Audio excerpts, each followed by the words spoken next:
Boa noite, meus amados irmãos, graça e paz a todos. Estamos nesse momento dando início à nossa escola bíblica, isso mesmo, e estamos estudando sobre o tema do nosso assunto da escola dominical, é tudo entregarei. E assim estamos fazendo com que tenhamos a compreensão exata da mordomia cristã, entendendo que tudo que temos vem da parte de Deus. E nesses começos de lições nós temos visto a respeito do tempo. Então, até a nossa lição passada vimos a importância de dedicarmos tempo à nossa família, aos nossos filhos, ao nosso cônjuge, aos nossos pais, aos irmãos em Cristo e também aqueles amigos que ainda não são cristãos. Então vimos isso e hoje então nós estaremos dando início à nossa lição de número 7 e o tema da nossa lição é observador, envolvido ou comprometido ou participante. Esse é o nosso tema. Então convido você a abrir sua Bíblia em 1 Coríntios capítulo 4 e nós vamos ler a partir do versículo 1, até o versículo 3. Esse então será o nosso texto para meditarmos no começo aqui da nossa escola bíblica. Mas antes, vamos orar, vamos falar com Deus. Senhor Deus, amado Pai, queremos te agradecer, Senhor Deus, por mais um dia. Obrigado, Pai amado, por tantas coisas que o Senhor tem nos dado. Tantas bênçãos, Senhor Deus, o Senhor tem nos proporcionado, os livramentos, a proteção, o sustento, a provisão, o amor, a graça, a misericórdia, tantas coisas, Senhor Deus, o Senhor tem nos proporcionado. Queremos nesse momento, Pai querido, te pedir pelo tempo que estaremos meditando na Tua Palavra. Nos abençoa, nos ajuda, Senhor Deus, a compreendermos aquilo que é importante para a nossa vida. Em nome do Teu Filho amado Jesus Cristo, que te oramos e agradecemos. Amém, aleluia e amém. Então, meus amados, vamos ler o nosso texto, 1 Coríntios, capítulo 4, a partir do versículo 1. Diz assim a palavra do Senhor. Assim, pois, importa que os homens nos considerem como ministros de Cristo e dispenseiros dos mistérios de Deus. Ora, além disso, o que se requer dos dispenseiros é que cada um deles seja encontrado fiel. Todavia, a mim, muito pouco se me dá de ser julgado por vós ou por tribunal humano, nem eu tampouco julgo a mim mesmo, porque de nada me arguí a consciência. Contudo, nem por isso me dou por justificado, pois quem me julga é o Senhor. Portanto, nada julgueis antes do tempo, até que venha o Senhor, o qual não somente trará plena luz às coisas ocultas das trevas, mas também manifestará os desígnios do coração. E então, cada um receberá o louvor da parte de Deus. Essas coisas, irmãos, apliquei-as figuradamente a mim mesmo e a Apolo, por vossa causa, para que, por nosso exemplo, aprendais isto. Não ultrapasseis o que está escrito, a fim de que ninguém se ensoberbeça a favor de um em detrimento de outro. Pois quem te faz sobressair? E quem tens tu, senão o que tenha recebido? E se o recebeste, por que te vanglorias, como se não tivesse recebido? Já estás fartos, já estáis ricos, chegastes a reinar sem nós, sim, tomara reinasseis para que também nós viéssemos a reinar convosco.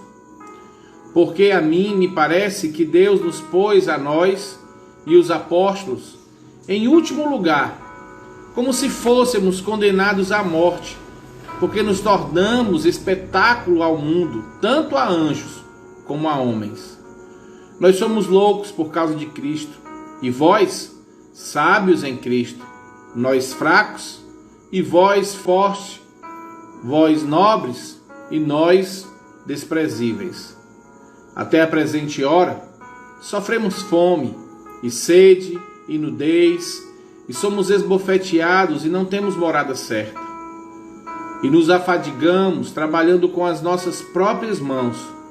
Quando somos injuriados, bendizemos. Quando somos perseguidos, suportamos.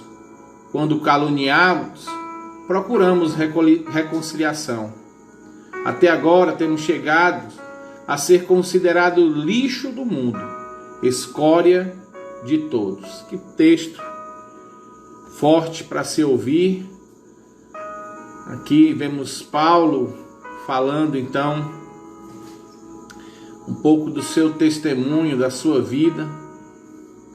Ele vai falar então em defesa de Pedro, de Apolo, que são líderes da igreja, servos de Deus.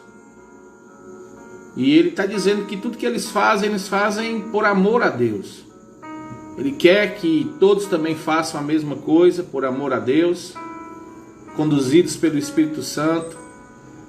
E vai dizer que Deus então é que conforta, consola os seus corações, mesmo diante de tantas dificuldades que ele tem passado. Mas o nosso assunto hoje e o nosso versículo-chave está baseado em 1 Coríntios 4, versículo 2, que diz: ora, além disso, o que se requer dos dispenseiros é que cada um deles seja encontrado fiel. Então esse é o nosso papel. Nós temos que buscar viver fiéis a Deus. O alvo da nossa lição é que nós teremos condições de compreender a importância plena de consagrarmos a nossa vida a Deus. E também de refletirmos como tem sido o nosso compromisso com o Senhor, mas também de começarmos a adotar posturas que são altruístas.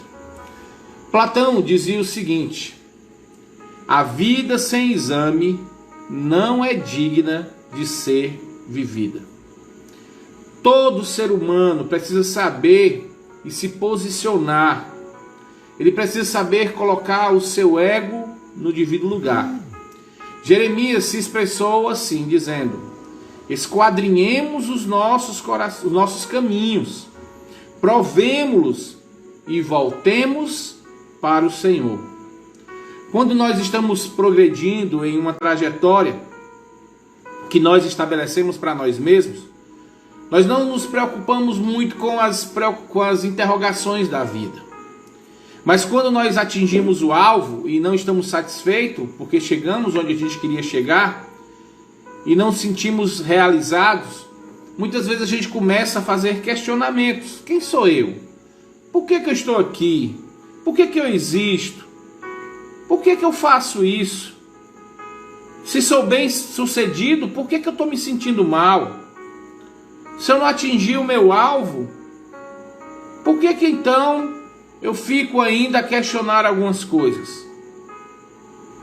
A lista ela vai aumentando, as perguntas vão surgindo, principalmente quando não atingimos o nosso objetivo. Por que eu? Por que eu, Deus? Se me amas, onde é que o Senhor está quando eu preciso? Por que o Senhor não me abençoa? Como é que essas coisas podem acontecer comigo? E depois de considerar tudo, existe o defeito aqui número 1 do homem do século 21. É porque o homem ele começa a viver sem examinar a sua vida. Principalmente os crentes, eles precisam decidir que atitude eles vão tomar em suas vidas. E saber se serão, durante o tempo nesse mundo, um observador, um envolvido, ou alguém que é realmente participante, comprometido. Então nós vamos usar esses 3 temas: observador, envolvido ou participante ou comprometido, e vamos tirar aqui algumas lições de algumas histórias bíblicas, ok? Primeiro, vamos analisar a nossa vida. Vamos ver se somos o que somos, começando com observador. O que é um crente observador? Esse é aquele que está sempre do lado de fora. Ele é o que está sentado na plateia. Ele é só um espectador. Ele pagou para ver o que é que vai acontecer. Às vezes ele aplaude, às vezes ele vai. Na história da restauração dos muros de Jerusalém, nós encontramos aqui um trio que causou muitos aborrecimentos a Neemias: Sambalate, o Horonita, Tobias, o servo amonita, e Gésem, o arábio. Está em Neemias capítulo 2, versículo 19. Todos nós conhecemos pessoas no nosso meio como esses três homens. São pessoas que só querem ver o circo pegar fogo. Eles não fazem nada para apagar o incêndio. Jesus falou algo aos escribas e fariseus, dizendo o seguinte: na cadeira de Moisés se assentaram os escribas e os fariseus. Fazei e guardai, pois tudo quanto eles vos disserem. Porém, não imiteis as suas obras. Porque o que eles dizem, eles não fazem. Eles atam fardos pesados e difíceis de carregar e os põem nos ombros dos homens. Entretanto, eles mesmos nem com o dedo querem movê-los. Infelizmente, meus amados, essa é uma realidade. Também, se o irmão está presente aqui conosco na live e quiser participar, você pode colocar aí alguma coisa, comentar, perguntar, e nós podemos fazer essa interação. Vamos tornar a escola bíblica participativa, tá bom, irmãos? Vamos participar dessa escola. Então, voltando aqui, existem pessoas assim. Existem pessoas que estão à nossa volta somente como espectadores. Não estão dispostos a nos ajudar em nada. Não estão prontos para melhorar uma situação difícil. Às vezes, estão sempre prontos para piorar a situação. São pessoas que têm um coração cheio de problemas. E por causa disso, não se envolvem com nada. Estão de longe, só observando, vendo as coisas acontecer. Mas tem aqui três características desse tipo de pessoa, daqueles que são somente observadores. Em Neemias capítulo 2, versículo 10, está escrito que Sambalate e Tobias, o seguinte: disto ficaram sabendo Sambalate, o Horonita, e Tobias, o servo amonita. E muito lhe desagradou que alguém viesse a procurar o bem dos filhos de Israel. Primeira característica de alguém que é só observador: essa pessoa ela é ciumenta. Esse tipo de pessoa ele não se alegra com as coisas que estão acontecendo, principalmente se forem coisas boas. Ele não se agrada quando ele vê uma igreja indo bem. Ele não se agrada quando vê o pastor cuidando bem dos irmãos. Ele não fica feliz quando vê um problema sendo resolvido. Ele não se agrada quando vê o crescimento espiritual de um irmão. Aqui, Sambalate e Tobias ficaram com raiva, zangados, porque Neemias ia cuidar do povo de Deus, ia cuidar da reconstrução do muro de Jerusalém. Ele ia cuidar para que houvesse novamente proteção na cidade de Jerusalém, para que o povo ficasse seguro dos perigos externos. Ele ia trazer materiais, ia mover as pessoas para trabalhar e reconstruir os muros e o templo. Mas Sambalate e Tobias, os observadores, desagradou em saber que Neemias iria fazer o bem ao seu povo. Quantas pessoas são assim? Alguém faz uma programação na igreja e parece que fica torcendo para dar errado.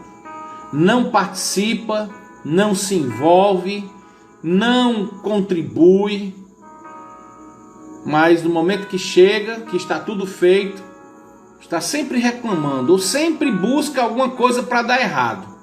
Sempre tem um motivo plausível para dizer que aquilo não vai dar certo. E quando dá certo, fica com raiva. Porque são pessoas que são ciumentas. Mas o observador também ele é crítico. Isso mesmo. Sanbalat e Tobias, agora em Neemias capítulo 2, versículo 19, e Tagessem também no meio, diz o seguinte: quando souberam, zombaram de nós e nos desprezaram e disseram: que é isso que fazeis? Querem rebelar-vos contra o rei? Ou seja, quando eles viram que iam começar a construção, que estava tudo dando certo, eles então foram criticar, dizendo que eles estavam se reunindo para fortificar a cidade, para montar um exército, para destruir o rei que estava sendo ali na redondeza, estava sendo alguém que seria contra o rei. E eles então vão criticar a atitude de Neemias e do povo de Israel. Então, amados, como tem gente assim? Além de ser ciumento, só fazem criticar. Estão sempre colocando coisas, dúvidas, problemas, expondo sempre alguma dificuldade, colocando pessoas contra outros.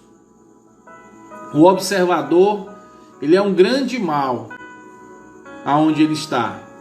Ele é um mal na empresa que ele trabalha, ele é um mal muitas vezes na família, e ele é um mal na igreja que ele está.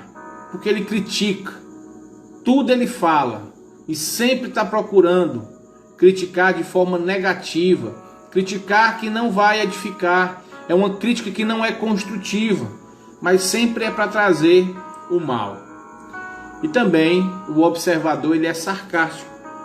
Tobias vai menosprezar o povo de Deus dizendo: ainda que edifique o muro, vindo uma raposa, derribará o muro de pedra. Com isso, quase que a obra da reconstrução dos muros chegava ao fim. Mas diz o seguinte, Neemias capítulo 4, diz assim: porém nós oramos ao nosso Deus, e como proteção pusemos guarda contra eles de dia e de noite. E aí então, esse tipo de pessoa, observador, ele então vai ser sarcástico. Ele estava fazendo aí, desprezando a construção do povo, do muro, dizendo: se uma raposa andar por cima desse muro, o peso da raposa derruba este muro. Como tem aparecido pessoas muitas vezes assim no nosso meio. Mas a pergunta que eu quero fazer a você é: você tem se identificado? Você tem achado que está se enquadrando em alguma dessas coisas como simplesmente o observador? Será que você não é muito crítico? Será que você fica chateado quando as coisas estão dando certo com outras pessoas? Será que você não é o tipo de pessoa que está sempre torcendo para dar errado, sempre criticando, críticas que não são construtivas? Veja aí, analise. Segunda pessoa é o envolvido. O envolvido é aquele camarada que faz de conta que está, mas não está. É o crente Ananias e Safira. Isso mesmo. Lá em Atos 5, nós vamos ver um casal que estava na igreja, acompanhava a vida dos irmãos, estava lá envolvido no meio do povo de Deus, mas não tinha compromisso. Lucas menciona o fato de Barnabé, que vendeu um campo, e o dinheiro da venda do campo ele depositou aos pés dos apóstolos. Então Ananias e Safira, esse casal, chegaram em comum acordo e disseram: vamos fazer a mesma coisa que Barnabé fez, mas nós vamos só imitar, não vamos ter o mesmo compromisso. Vamos fazer de conta também que nós vendemos e estamos dando tudo daquilo que nós vendemos. A pessoa que é somente envolvida, ela também é reconhecida por 3 características. A pessoa envolvida é como fogo de palha. Ele tem apenas entusiasmo e mais nada. Quando nós vamos ver um pouco a vida de Pedro, nós vemos que ele era assim. Ele chega a dizer para Jesus o seguinte: ainda que venhas a ser um tropeço para todos, nunca o será para mim. Pedro dizendo a Jesus em Mateus capítulo 26, versículo 33. Porém, após a morte de Jesus, esse mesmo Pedro que disse que não ia jamais se decepcionar com Jesus, ele deixa de seguir Jesus e volta a pescar. João capítulo 21, versículo 13. É o tipo de crente que na mesma hora que canta, lava as mãos, bate palma, faz oração com voz trêmula, cheia de piedade. Esse mesmo crente é que pouco tempo depois é capaz de dizer assim: não dá mais não, eu não quero mais não, eu vou voltar para viver como eu estava. Está ali às vezes no meio do corpo de Cristo, mas não está lá. É como eu digo, às vezes vai para o culto, mas é só o corpo. Não está o espírito envolvido. Ele tem uma religiosidade maquiada. Tem um adágio popular que diz que quem vê cara não vê coração. O crente que é só envolvido, ele tem uma religiosidade maquiada. É a religião que para ele só serve para dar um status, é a religião de grife, é a religião de capa de CD. É aquele camarada que está no meio só porque quer se apresentar, porque tem ali alguma coisa que está envolvida ali no meio do povo para estar aparecendo. No grande sermão de Jesus, no Sermão do Monte, ele diz o seguinte: nem todos aqueles que dizem Senhor, Senhor, entrará no reino dos céus. E ele vai dizer para estes: apartai-vos de mim, vós que praticais a iniquidade. O envolvido, ele é só religioso. Eu falei sobre isso.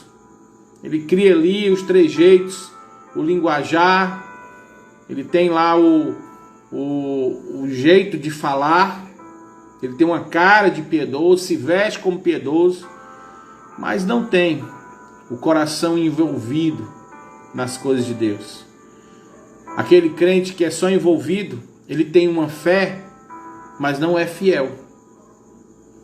Para Tiago, a fé sem fidelidade, sem obras, é uma fé morta.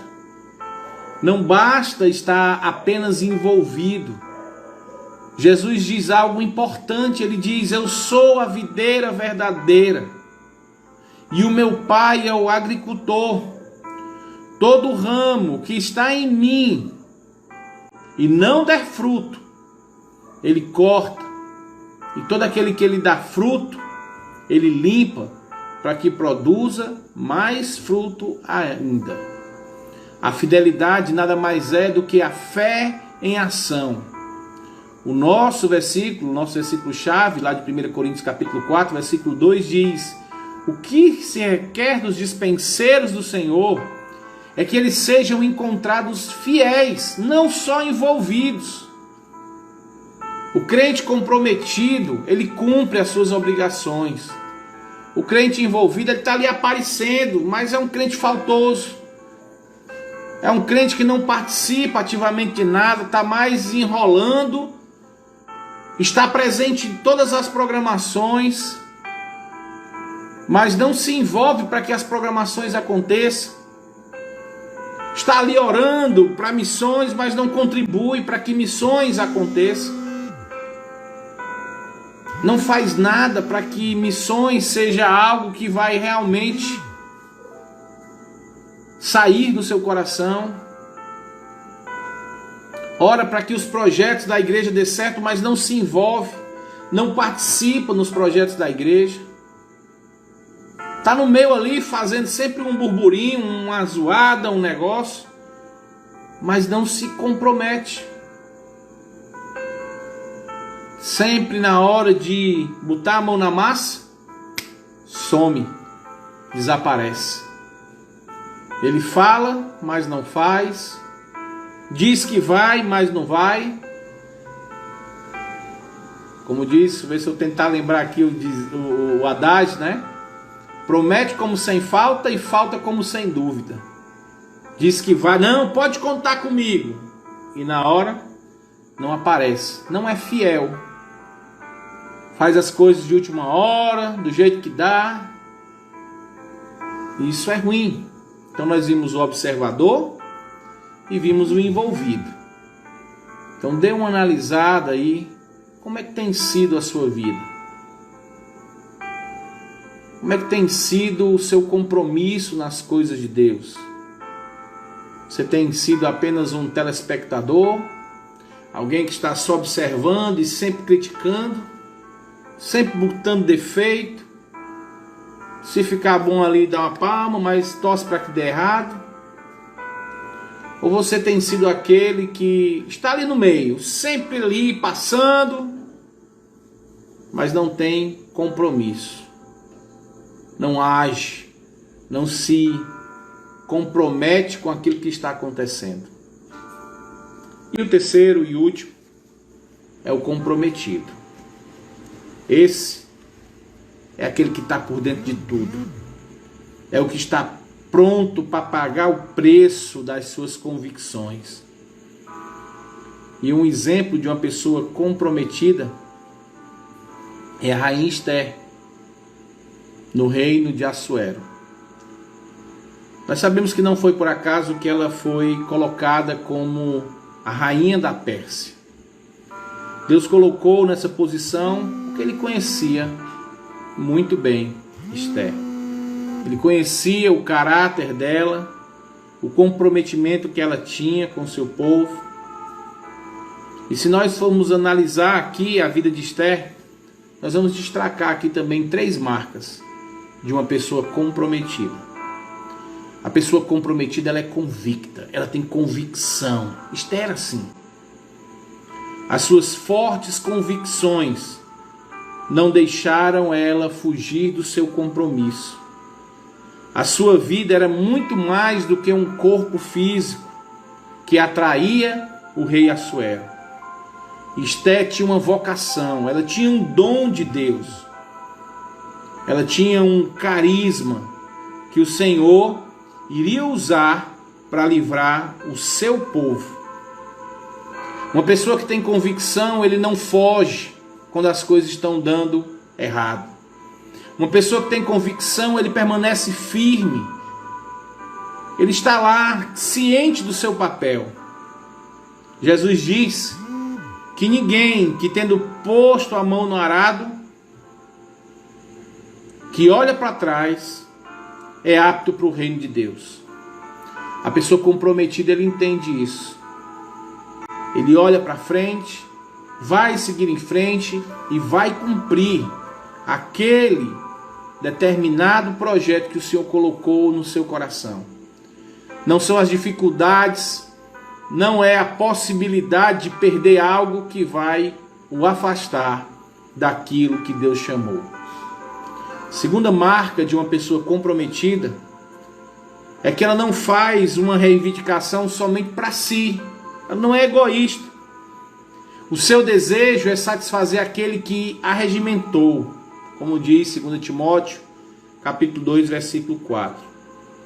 Esse era o compromisso de Esther. Ela ia salvar o seu povo do extermínio que estava sendo programado por Amã. Ela preferiu não usufruir dos seus prazeres, da corte, e se posiciona para defender o seu povo. Paulo também se posiciona como Esther. Ele diz o seguinte: porém, em nada considero a vida preciosa para mim mesmo, contanto que eu complete a minha carreira e o mistério que eu recebi do Senhor, para testemunhar o evangelho da graça de Deus. Então Paulo está convicto, e ele não faz reivindicações para si. Eu não estou preocupado com a minha vida, eu não estou preocupado com nada que eu tenho. Eu quero cumprir aquilo que o Senhor me chamou, que é pregar o evangelho. Eu não estou muito preocupado com o que eu vou perder, eu quero o bem da maioria. Eu não estou preocupado se eu vou perder amigos. Eu não estou preocupado se pessoas se levantarão contra mim. Eu vou permanecer fiel a Deus e vou buscar sempre o melhor da maioria, de todos. Que todos sejam sempre beneficiados. E se alguém que é observador acha ruim, eu lamento.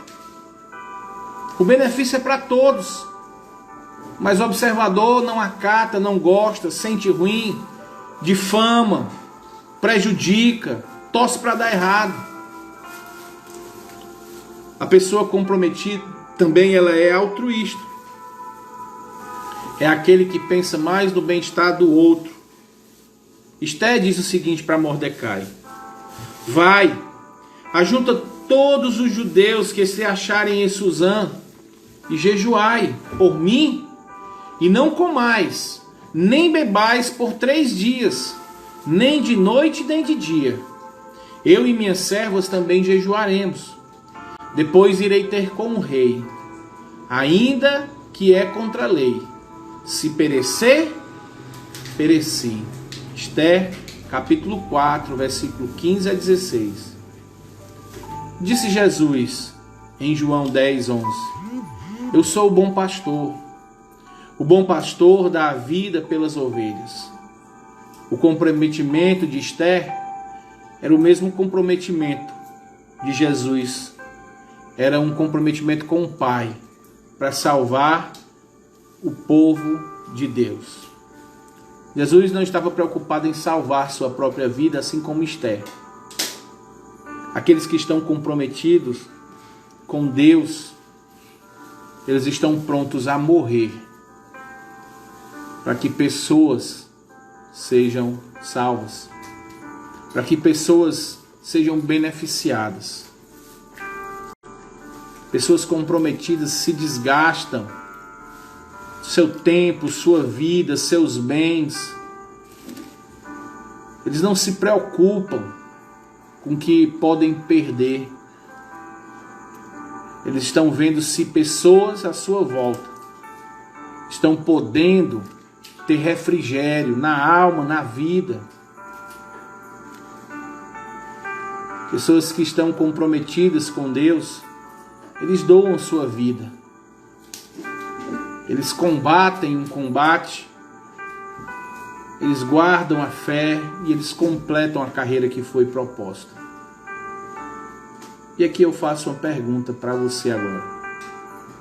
Analisando esses 3 tipos, o observador, o envolvido e o comprometido, em qual nível você está?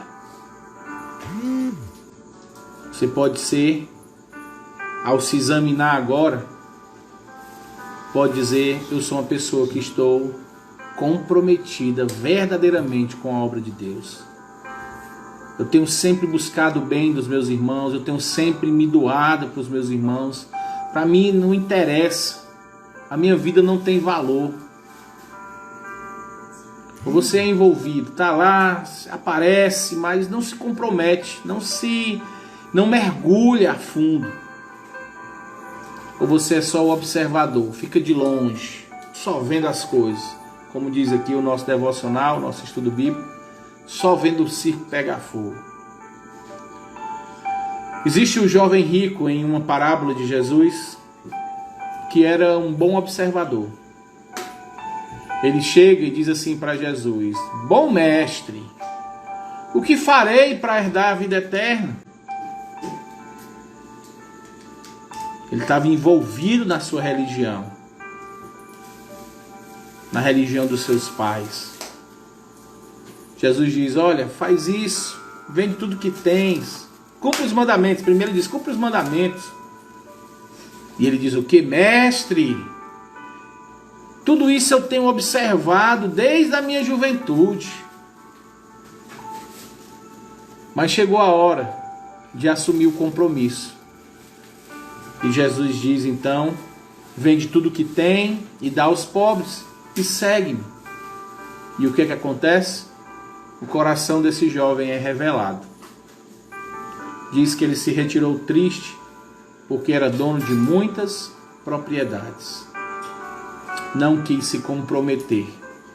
Queria a vida eterna, mas não queria perder a vida para ganhar a vida eterna.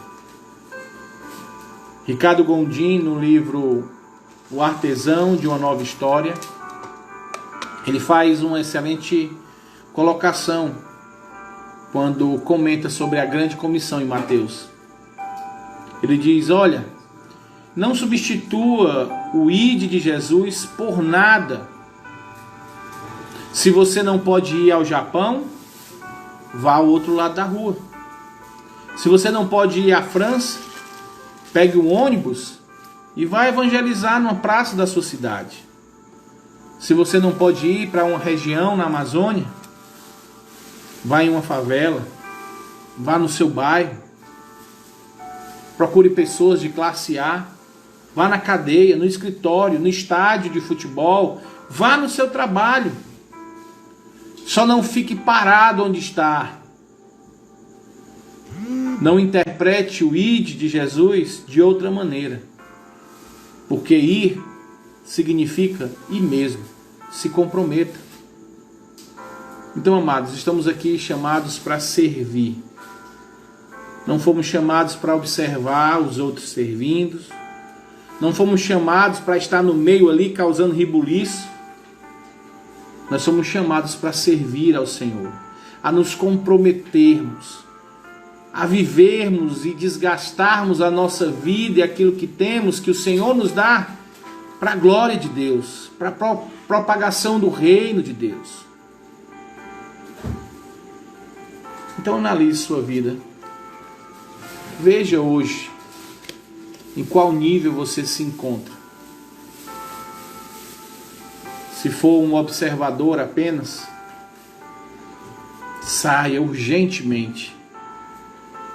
Se for apenas uma pessoa que está ali envolvida, um religioso, praticante, saia dessa condição e se comprometa. E se você tem se considerado alguém que é comprometido verdadeiramente com o reino, agradeça a Deus, peça mais graça, rogue pela sua força, pela sua misericórdia, louve ao Senhor, agradeça a Deus, porque você tem buscado viver fielmente, como um dispenseiro fiel, e é isso que o Senhor quer. O que importa para o Senhor é que os seus dispenseiros sejam encontrados fiéis. Então, amado, desafio você nessa escola bíblica a se comprometer, assim como a irmã Jarina está dizendo. Eu quero me comprometer em nome de Jesus. Faça isso. Se comprometa, se envolva. Você não perde nada. Você não perde nada. Os anos que eu gastei da minha vida, os anos mais inúteis da minha vida, foram os anos que eu não estava comprometido com o Senhor. Os melhores anos da minha vida foram os anos que eu decidi, com a graça de Deus, me envolver completamente nas coisas de Deus. Eu permiti que Deus me usasse para a glória dele, independente das lutas, independente dos sofrimentos, dos ultrajes, como diz aqui. Não estou me preocupando, como Paulo diz, se eu serei considerado como um lixo para o mundo, se eu serei considerado como uma escória, se eu serei injuriado, se eu serei perseguido.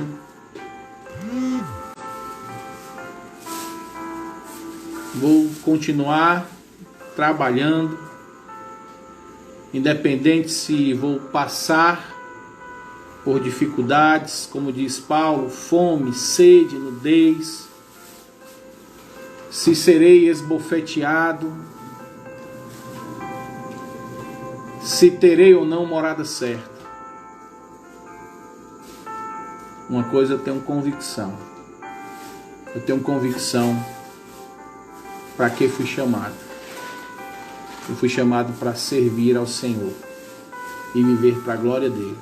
Então que esse seja o seu desejo. Seja convicto disso. Sirva ao Senhor onde você estiver. Se comprometa. Mesmo que você perca alguma coisa. Mesmo que você seja esbofeteado. Mesmo que você seja injuriado. Mesmo que você sofra alguma coisa. Quando você for caluniado, vá buscar a conciliação. Quando você for injuriado, bendiza. Quando for perseguido, suporte. No final, a Bíblia diz que o Senhor vai dar a cada um segundo as suas obras, se elas forem boas ou más. Mostre a sua fé com a sua fidelidade a Deus servindo. E eu lhe garanto que você vai encontrar paz para sua alma um dia, e nesse dia você vai ouvir do seu Senhor dizendo: venha cá, servo bom e fiel. Venha agora desfrutar daquilo que eu prometi para ti. Que Deus nos abençoe, que a graça e a paz do nosso amado Deus esteja com todos. Vamos orar pela irmã Nadiane, né? O irmão Vitor colocou aqui que ela está com dengue. Não sei se é só suspeita, deixa eu dar uma olhada. Deixa eu só ver, a irmã Nadiane está com dengue. Então está confirmado, vamos orar. Para que Deus possa estar recuperando, para que não seja nada muito grave, que Deus possa estar cuidando da nossa amada irmã Nadiane e também ajudando aí o irmão Vitor para cuidar da sua esposa, tendo essa atenção, também cuidando da sua vida. Meu amado, vamos orar por vocês agora, que Deus possa derramar a sua graça. E também, ontem na live ele falou do Dr. Newton, né? Que foi recuperado completamente, uma situação altamente difícil, mas Deus assim livrou este homem e que sirva para a glória de Deus. Vamos orar. Senhor Deus, amado Pai, queremos te agradecer, Deus querido, porque o Senhor é bom, a tua misericórdia dura para sempre. Queremos te agradecer pela tua palavra, Senhor Deus, que nos motiva a permanecermos fiéis a ti, comprometidos a ti, independente das lutas, das dificuldades, independente do que nos aconteça, Senhor Deus, que teu nome seja glorificado em nossas vidas, Pai. Nos dá força, sabedoria, coragem, intrepidez, perseverança, ânimo, para permanecermos fiéis a ti, Senhor Deus. Obrigado, Pai amado, pela tua graça. Te peço nesse momento também pela irmã Nadiana, Senhor Deus, pela saúde dela. Descansa, Senhor Deus, o seu corpo, dá reforço a ela, que ela possa, Senhor Deus, se recuperar o mais rápido possível dessa enfermidade. Que o Senhor também esteja cuidando do irmão Vitor, Senhor Deus, dando sabedoria, atenção, força, perseverança, Senhor Deus, nessa tarefa de cuidar da sua esposa, Pai. Recupera a tua serva, Pai, para a glória do teu santo nome. Te louvamos pelo Dr. Newton, que se recuperou, Senhor Deus, de um quadro completamente complicado, difícil, Senhor Deus, mas o Senhor olhou para este homem e que teu nome seja glorificado. Seja com os demais irmãos aqui nesse momento, que possam ter se examinado, ver onde estão de forma sincera, e aqueles que estão longe do comprometimento, que possam dedicar-se a isso, Senhor Deus, que possam agora buscar isso. Aqueles que estão comprometidos, que o Senhor continue cuidando, que haja ânimo, Senhor Deus, nos seus corações. Louvado seja o teu nome, Pai. Nos dá uma noite de descanso, de paz. Restaura a nossa força, a nossa saúde e a nossa fé. Em nome de Jesus, te agradecemos pelo dia de hoje, te suplicamos pelo dia de amanhã. Amém, aleluia e amém. Que Deus abençoe a todos nesse momento. Irmã, perdão. Orar pelo João Vitor. Vou orar por ele assim que terminar a live, tá bom, irmão? Vamos orar por ele, seu filho. Que Deus abençoe todos vocês, que a graça do nosso amado Deus esteja com todos. E até amanhã, às 8 horas, se Deus assim permitir. Um forte abraço no coração de todos vocês.